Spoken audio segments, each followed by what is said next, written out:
Chapter 25. Connor. Holding his temper in that bathroom was perhaps the hardest thing Connor had ever had to do. Even now, as he storms away from Risa, he wants to lay into Roland, but blind rage is not what the moment needs, and Connor knows it. Risa's right. A brutal, all-out fight is exactly what Roland wants, and Connor's heard from some of the other kids that Roland has fashioned himself a knife out of some metal he found lying around the warehouse.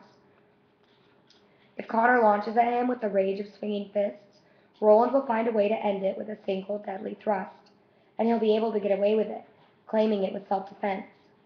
Whether Connor can take him in a fight isn't the question. Even against the knife, Connor suspects he might be able to either turn the blade against him or take Roland out in some other way before he has the chance to use it. The question is this: is Connor willing to enter a battle that must end with one of them dead? Connor might be a lot of things, but he's no killer, so he holds his temper and plays it cool. This is new territory for him. The fighter in him screams foul, but another side of him, a side that's growing steadily stronger, enjoys this exercise of silent power.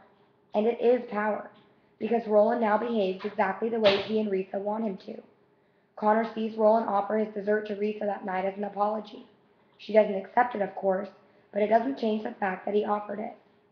It's as if Roland thinks his attack on her could be wiped away by feigning remorse, not because he's actually sorry for what he did, but because it serves Roland's needs to treat her well now. He has no idea that Risa and Connor have him on an invisible leash. Connor knows it will only be a matter of time, however, until he chews his way through it.